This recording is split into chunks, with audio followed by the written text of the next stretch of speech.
Hello student, welcome to learning hub. तो आज आम पढ़ा जननर पार्ट 3। तो एथिरे देखिबा उद्भिदरे जनन। तो उद्भिदरे जनन मुख्यतः दुईटा प्रक्रिया द्वारा होता है। गोटे है अलिंगी जनन आ गोटे है लिंगीय जनन। अलिंगी जनन को भी 6 भाग में विभक्त करा जायछि। गोटे है विभाजन जहाँ को इंग्लिश रे कहा जाए फिजन, कलिकन जहाँ को इंग्लिश रे कहा जाए बर्डिंग, रेणुभवन जहाँ को कहा जाए स्पोरुलेशन, अंगीय जनन जहाँ को कहा जाए वेजिटेटिव प्रोपागेशन, असमाहित जनन आ गोटे है टिश्यू पोषण बा जो इंग्लिश रे कहा जाए टिश्यू कल्चर। तो एबे गोटे गोटे करके देखिबा। तो एबे देखिबा विभाजन। विभाजन मुख्यतः कौथिरे देखा जाए तो बीजाणु रे देखा जाए जहाँ को इंग्लिश रे कहा जाए बैक्टीरिया। आउ कौथिरे देखा जाए एककोषी शैवाल जहाँ को इंग्लिश रे कहा जाए आल्जी। तो एथिरे कौन हुए ना, देखो एटा मन कर गोटे कोष, ये कौन हम ना, यार जो नेस्टीटा दुई भाग में विभक्त हम। विभक्त होइकी परे कौन हम ना, ता भितर जो कोष जीवक थाए, कोष जीवक विभक्त होइकी दुईटा कोष रे परिणत होइछि। ताहले एथिरे कौन हैला, गोटे कोष विभक्त होइकी दुईटा कोष तैयारी करछि। तो सेतिपई जेहेतु विभाजन होउछि तो एई प्रक्रिया ना कौन हैला, विभाजन।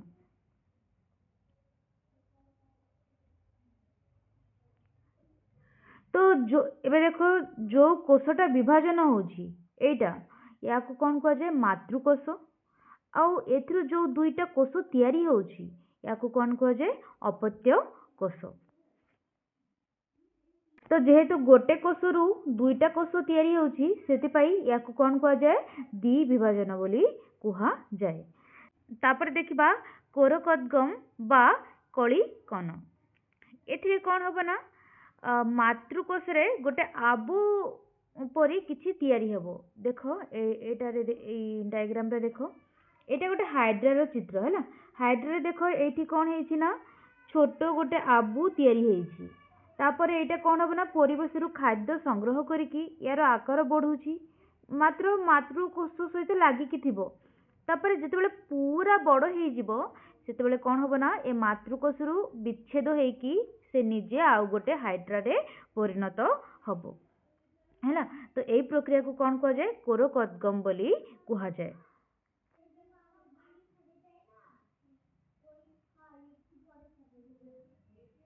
तो एई कोरकोद्गम कोठी देखिबा को पाइबा, ईस्ट रे देखिबा को पाइबा, ईस्ट आउ हाइड्रा,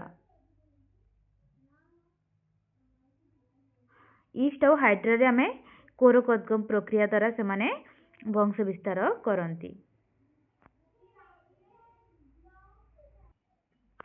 आउ तमर जो छोट आबु तैयारी होछि या को कौन कहा जाए, कोरक बोली कुहा जाए। एबे देखिबा रेणु भवन जहाँ को इंग्लिश रे कहा जाए स्पोरुलेशन। तो साधारणतः अपुष्पक उद्भिदरे ए रेणु भवन प्रक्रिया द्वारा तमर वंश विस्तार करंती। तो अपुष्पक उद्भिद माने जो फूल फल ए सब हुए नाई सेमानंकु कौन कहा जाए, अपुष्पक उद्भिद बोली कुहा जाए। तो अपुष्पक उद्भिद कथा जदि हम देखिबा कौन कौन थिला हमरो, गोटे हला थालोफाइटा, ब्रायोफाइटा, टेरिडोफाइटा।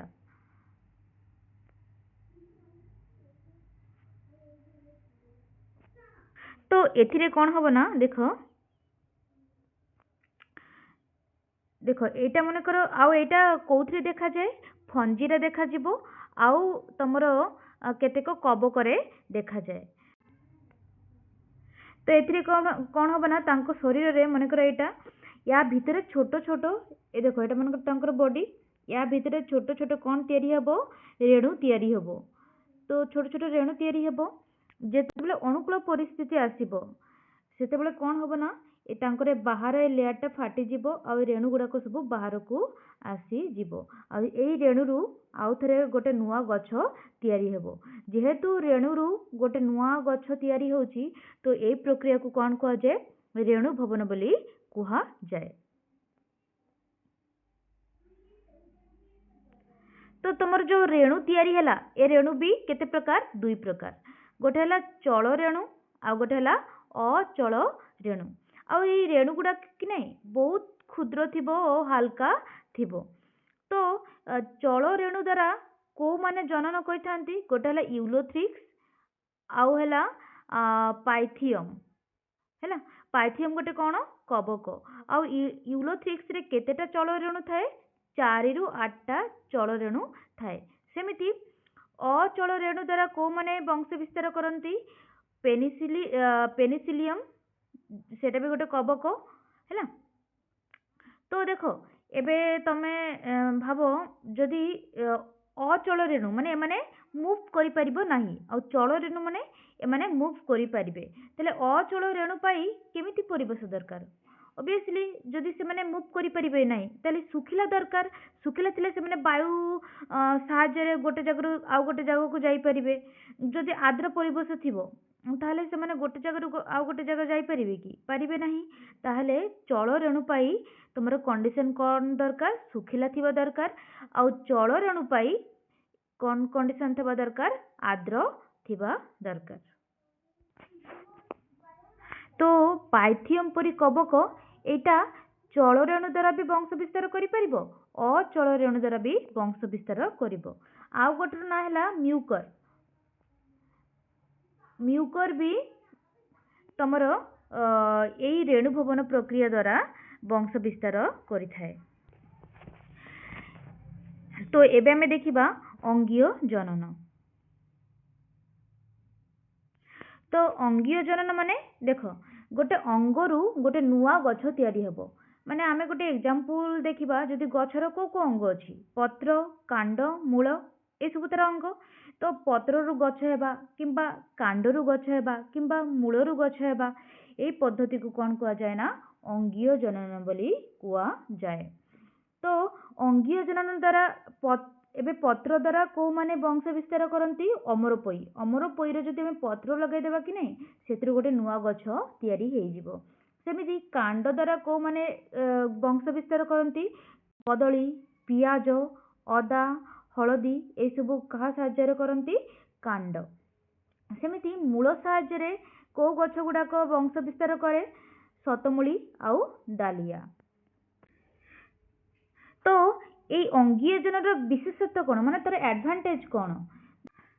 जदि मंजीर गछ हुए गछ बढ़िया केते टाइम लगे किंतु तार किसी गोटे पार्ट जदि काटिकी आमे लगेबा ताहले से गछटा तो फास्ट बड़ हेइतिबो आ ताकू बड़ हेबा पई माने बहुत कम टाइम लागिबो कि नहीं। तो तार विशेषता है समय कम लागिबो आउ बापा माँ को ठारे जो गुण थिबो तार जो पार्ट को कटा हबो से गछ जोटा तैयारी हबो सेतरे भी से सेम गुण रहिबो ताहले सेटा को कोन कहबा जीनीय समता रक्षा करे। अंगीय जनन भी 3 प्रकार गोटे है विखंडन आउ गोटे है छेदन आउ गोटे है कलमीकरण। तो ये देखिबा विखंडन जहाँ को इंग्लिश रे कुआ जाय फ्रैगमेंटेशन।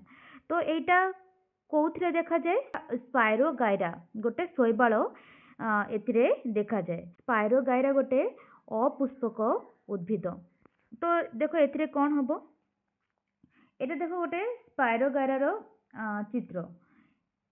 तो एमानकर कौन हबो ना देखो शरीर एटा पूरा तार शरीर ए शरीर कौन हबो ना एठिरो मनकर माने फ्राग माने छोटो भाग हेकी दुईटा स्पाइरोगाइरा हे गला कि नहीं। तो एइथरो आउ थरे कौन हबो ना पूर्ण गोटे स्पाइरोगाइरा तैयारी हबो माने बॉडी डिवाइड हेकी तार आउ थरे कौन हबो ना नुआ गोटे स्पाइरोगाइरा तैयारी हबो। तो या को कहा जाए तुम कौन विखंडन माने भाग हेकी सेथिरु आउ थरे दुईटा तुमर जीव तैयारी होउछि।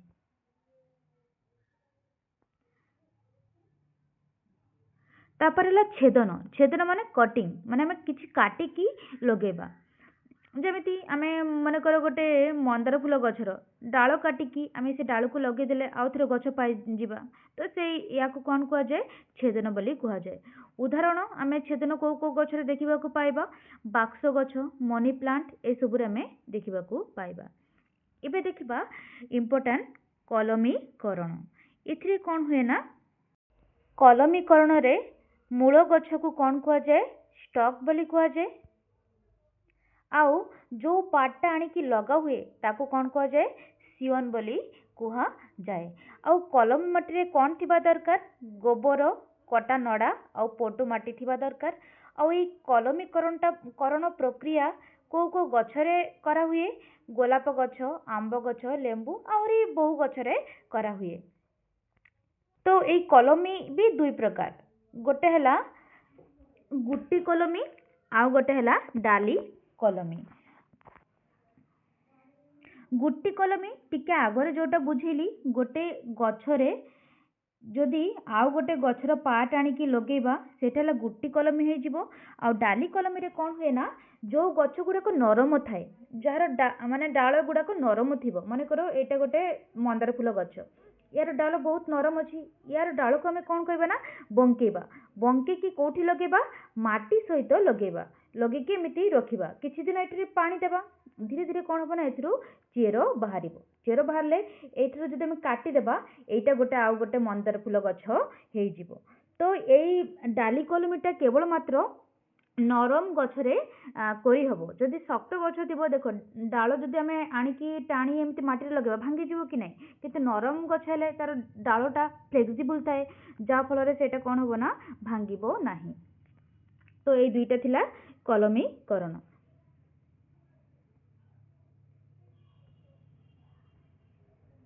तो ये कलमीकरण एडभांटेज कौन जदि देख मंजीर गछ हुए कि नहीं मन कर एबे गोटे आंब गछ अच्छी एथिरु मंजी हैला से गछ लगेबा से टिके गुण चेंज हो परे से गछर आंब हबो सेटा आउथरे लगेबा सेथिरे भी गुण चेंज हो किंतु आम जदि से सेम गछरे माने आउथरे से गछर डाल को लगेबा ताले गुण चेंज हबो कि चेंज हबो नाही ताले कोन हबो ना गुण गुड़ाक अपरिवर्तित रहिबो किंतु मंजीरु गछ गुड़ाकरे गुण कौन रहिबो परिवर्तन हबो। तो यहाँ है तार एडभांटेज।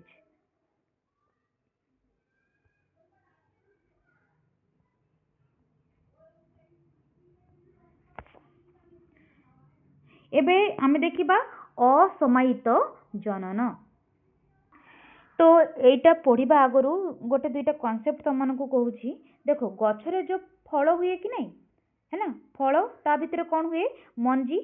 तो आमर एटा ये फल हेबा पाई कौन दरकार ना समायन हेबा दरकार कौन हेबा दरकार समायन हैला। समायन बोले कहा को कहा जाए पुजुग्मक सहित किए मिसिबो स्त्री जुग्मक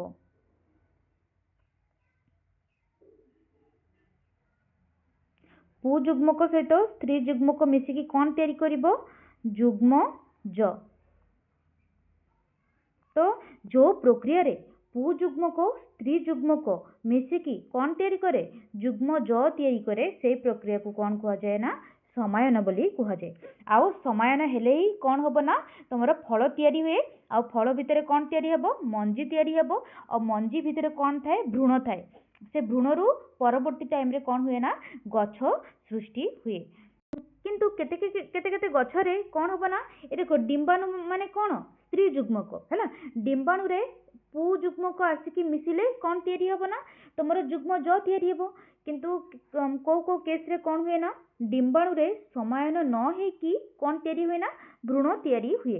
तो यही प्रक्रिया को कौन कहा जाए असमायित जनन माने समायन न हेकी भ्रूण सृष्टि हेबा को कौन कहा जाए असमायित जनन बा अनिषेक जनन बोली कहा जाए जाको इंग्लिश रे कहा जाए पार्थेनोजेनेसिस।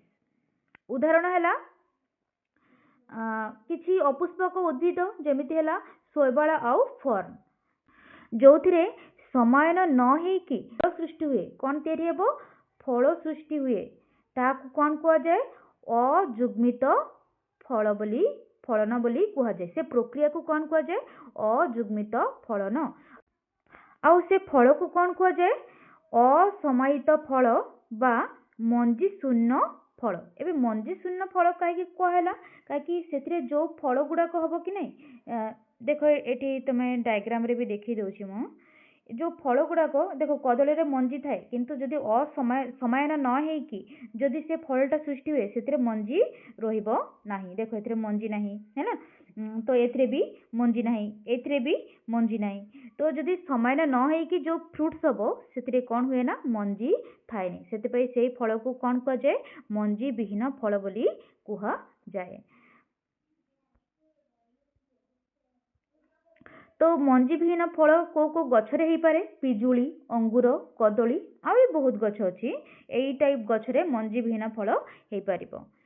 तो एतिके थिला तमर कोन असमायित जनन। तो आउ थरे गोटे थर देखिदेबा।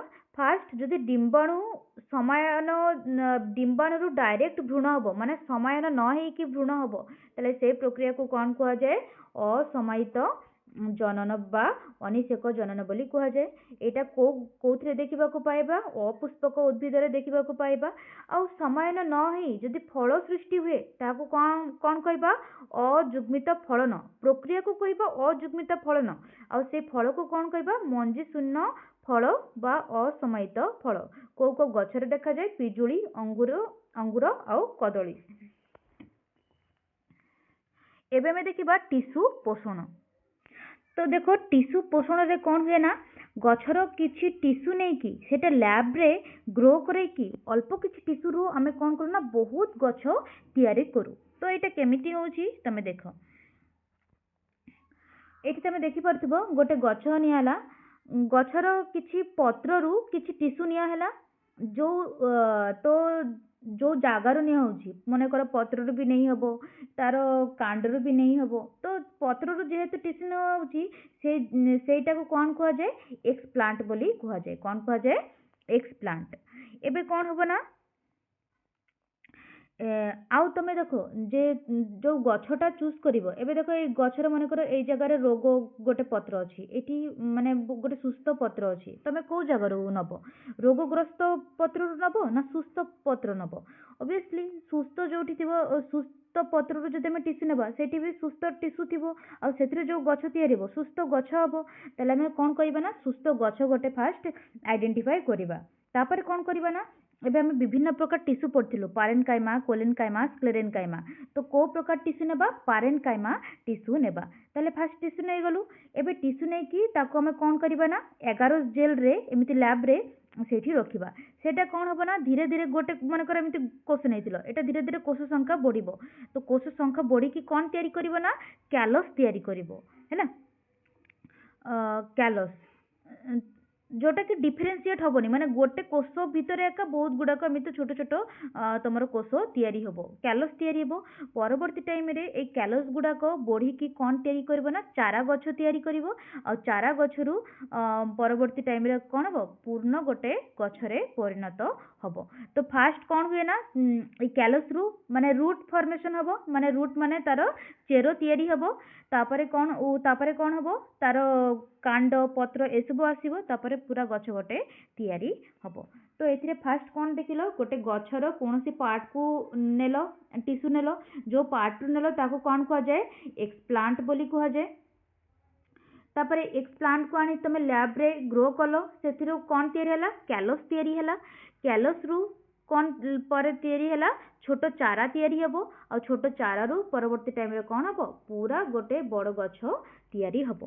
तो एई प्रक्रिया रे कोन होछि ना किछि देखो एठी अल्प मात्रा रे टिश्यू निया हितिला एथिरे कोन हबो ना बहुत गुडा को गछ गोटे सांगरे तयारी हेइ जाउछि सेति पई याकू कोन कुहा जाय तमरो सूक्ष्म वंश विस्तार बोली कुहा जाए। सूक्ष्म वंश विस्तार बोली कुहा जाए जहाको कुहा इंग्लिश रे कुहा जाए माइक्रो प्रोपागेशन।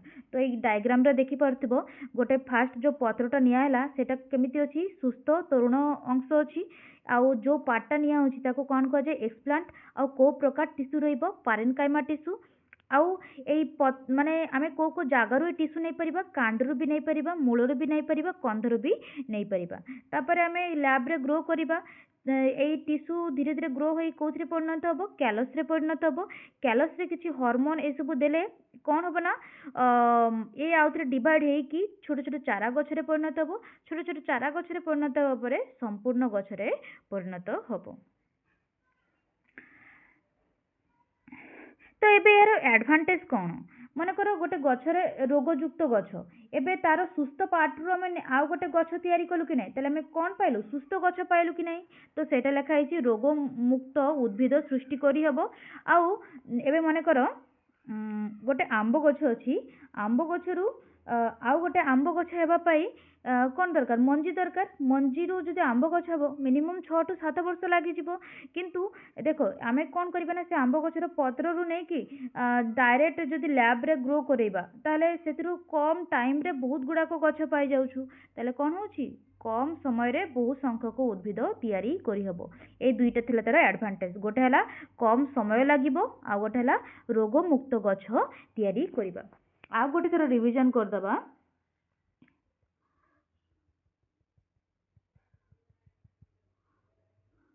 ଫାର୍ଷ୍ଟରେ କ'ଣ ଦେଖିଲ? ଉଦ୍ଭିଦର ଜନନ। ଆମେ ଆଜି ଅଲିଙ୍ଗି ଜନନ ବିଷୟରେ ଦେଖିଲୁ। ଫାର୍ଷ୍ଟ ହେଲା ବିଭାଜନ। ବିଭାଜନରେ କ'ଣ ହୁଏ ନା, ଶରୀରଟା ଦୁଇ ଭାଗରେ ବିଭକ୍ତ ହୋଇ ଦୁଇଟା କୋଷରେ ପରିଣତ ହେବ। ଏ ଦୁଇଟା କୋଷରୁ ଆଉ ଥରେ ସେ ଜୀବ ତିଆରି ହେଇଯିବ। ୟାକୁ କ'ଣ କୁହାଯାଏ? ବିଭାଜନ। ଯେହେତୁ ଗୋଟେ କୋଷରୁ ଦୁଇଟା କୋଷ ତିଆରି ହେଉଛି, ୟାକୁ କ'ଣ କୁହାଯାଏ? ଦ୍ୱିବିଭାଜନ। ଆଉ ଏଇଟା କୋଉଥିରେ ଦେଖାଯାଏ? ବୀଜାଣୁ ଆଉ ଏକକୋଷୀ ଶୈବାଳରେ ଦେଖାଯାଏ। ଆଉ ଯେଉଁ କୋଷଟା ବିଭାଜନ ହୁଏ ତାହାକୁ କ'ଣ କୁହାଯାଏ? ମାତୃକୋଷ। ଆଉ ଯେଉଁ କୋଷ ତିଆରି ହୁଏ ତାକୁ କ'ଣ କୁହାଯାଏ? ଅପତ୍ୟ କୋଷ। ସେକେଣ୍ଡଟା ହେଲା କୋରକୋଦ୍ଗମ ବା କଳି କଣ। ତ ଏଥିରେ କ'ଣ ହେବ ନା, ଫାର୍ଷ୍ଟ ତମର ମାତୃକୋଷରେ ଛୋଟ ଗୋଟେ ଆବୁ, ଯାହାକୁ କ'ଣ କୁହାଯାଏ? କୋରକ ତିଆରି ହେବ। ଏ କୋରକ ଧୀରେ ଧୀରେ ତାର ସାଇଜ୍ ବଢ଼େଇବ, ପରିବେଶରୁ ପୋଷଣ ନେଇକି ଧୀରେ ଧୀରେ ବଢ଼େଇବ। ତାପରେ ଯେତେବେଳେ ପୂର୍ଣ୍ଣ ବିକଶିତ ହେଇଯିବ, ସେଇଟା କ'ଣ ହେବ ନା, ମାତୃକୋଷରୁ ବାହାରି ଯିବ। ବାହାରି ସେ ନୂଆ ଗୋଟେ ମାନେ ଆଉ ଗୋଟେ କୋଷ ମାନେ ଜୀବ ସୃଷ୍ଟି ହେଇଯିବ। ତ ଏଇ ପ୍ରକ୍ରିୟାଟା କୋଉଥିରେ ଦେଖାଯାଏ? ଗୋଟେ ହେଲା ଇଷ୍ଟ, ଆଉ ଗୋଟେ ହେଲା କ'ଣ ତମର ହାଇଡ୍ରାରେ ଦେଖାଯାଏ। ଏବେ ହେଲା ରେଣୁ ଭବନ। ରେଣୁ ଭବନରେ କ'ଣ ହୁଏ ନା, ତମର ଶରୀର ଭିତରେ ସେମାନେ ଛୋଟ ଛୋଟ ରେଣୁ ତିଆରି କରନ୍ତି। ଆଉ ରେଣୁ ଗୁଡ଼ାକ ବ୍ଲାକ୍ କଲର୍ର ଥାଏ ହେଲା। ଆଉ ଯେତେବେଳେ ମାନେ ସୁଇଟେବୁଲ୍ କଣ୍ଡିସନ୍ ଆସିବ, ସେତେବେଳେ କ'ଣ ହେବ ନା, ଏଇ ବାହାର ଲେୟାରଟା ଫାଟିଯିବ, ରେଣୁ ଗୁଡ଼ାକ ସବୁ ବାହାରେ ଆସିକି ତମର ଅଙ୍କୁରିତ ହେଇକି ଆଉ ଗୋଟେ ନୂଆ ଉଦ୍ଭିଦ ସୃଷ୍ଟି କରିବ। ତ ସାଧାରଣତଃ ରେଣୁ ଭବନଟା କୋଉଥିରେ ଦେଖାଯାଏ? ଅପୁଷ୍ପକ ଉଦ୍ଭିଦରେ, ଯେମିତି ତମର କବକ ହେଇଗଲା, ଫଞ୍ଜି ହେଇଗଲା, ଏଥିରେ ଦେଖାଯାଏ। ଛତୁ, ଫିମ୍ପି ଏଥିରେ ଦେଖାଯାଏ।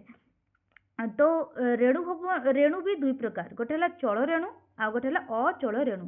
ନାଁରୁ ଏକ ଜଣାଯାଉଛି, ଚଳ ମାନେ ସେମାନେ ଚଳପ୍ରଚଳ କରିପାରିବେ, ଅଚଳ ମାନେ ଚଳପ୍ରଚଳ କରିପାରିବେ ନାହିଁ।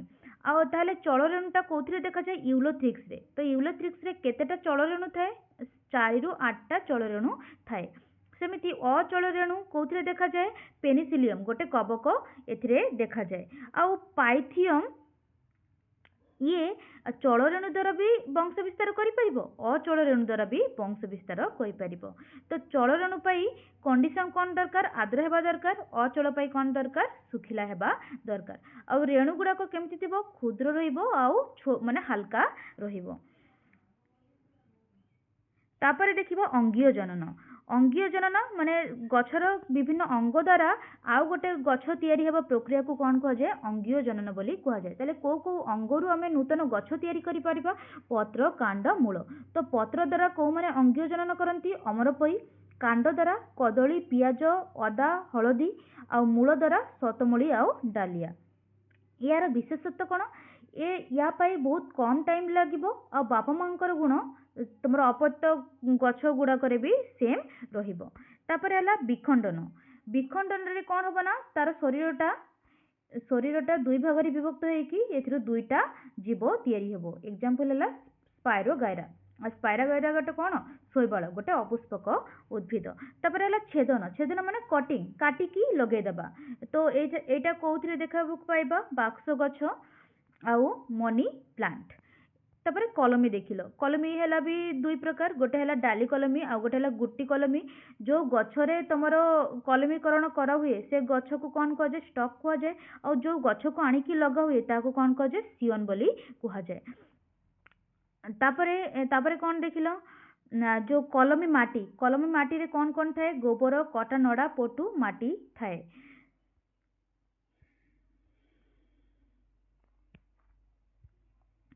ତାପରେ ଲାଷ୍ଟରେ କ'ଣ ଦେଖିଲ ଅସମାୟିତ ଜନନ ନାଁରୁ ଏକ ଜଣା ଯାଉଛି ଯେ ଏଥିରେ କ'ଣ ହେବ ସମାୟନ ହେବ ନାହିଁ। ତାହେଲେ ଡିମ୍ବାଣୁରୁ ଡାଇରେକ୍ଟ ଯଦି ଭ୍ରୂଣ ସୃଷ୍ଟି ହୁଏ ସମାୟନ ନ ହେଇକି ତାହାକୁ କ'ଣ କୁହାଯାଏ ଅସମାୟିତ ଜନନ ବୋଲି କୁହାଯାଏ।